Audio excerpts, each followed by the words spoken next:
Hi, my name is Emma Damer, and I shall be presenting my first Gothic art history research project on Ishtar Gate. For my thesis of this presentation, I will be going through my analysis and research of the Ishtar Gate and the culture that surrounded it during the time it was built and the time surrounding it. This connects to our course since we learned about Mesopotamia in one of our modules last week. The Ishtar Gate was the 8th gate in the inner city of Babylon, which is now a present-day Iraq. It was discovered by the archaeologist Robert Holdaway, who led the excavation site from 1904 to 1914. After the First World War, the frontal gate was rebuilt in the Paragon Museum in Berlin. The original structure was enormous. Only the smaller front of the double gate is shown in the museum, with the walls were finished in glazed bricks, mostly blues, mosaic patterns, and animals decorating the walls. The gate was 15 meters high, and the original foundations were another 14 meters underground. This thing was enormous. Massive. It was huge. I desperately want to see it myself. The person who built this gate was King Nebuchadnezzar II, who's known for conquering Jerusalem, along with several other things mentioned in the Bible.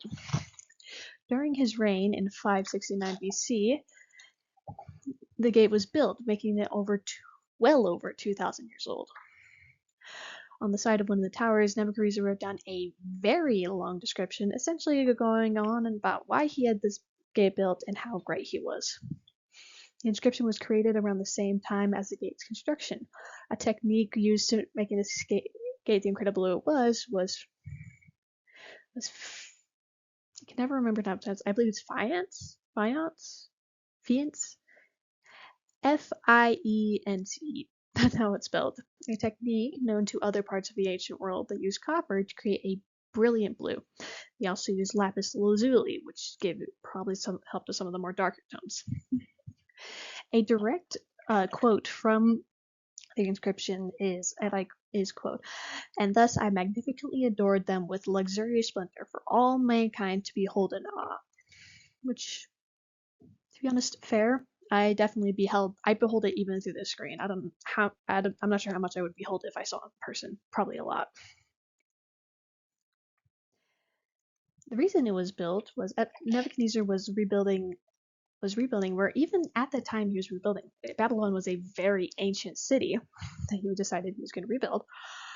Around the time it began to regain importance during not only his rule but also his father's before him. The Ishtar Gate is the smallest of the 8 gates, and it was built with many references to several Babylonian gods, such as Ishtar, Adad, and Marduk. Ishtar was the goddess of wisdom, war, and sexuality, and was represented by the lions leading up to the gates. The lions also doubled as a way to show power and pride. The ARTH, which were a fierce ancient bull, were associated with the god Adad, the god of storms, fertility, land, and the harvest. The last one is a Mesopotamian dragon, which is kind of just an amalgamation of many animals, with the head of a snake, the front legs of a lion, back legs of an eagle, and a scorpion's tail with a stinger. The Mesopotamian dragon was associated with Marduk, the patron god of the city, which King Nebuchadnezzar often associated himself with. All these animals spoke to not only protect the city, but also provide for it, which is really interesting. They're all very well made.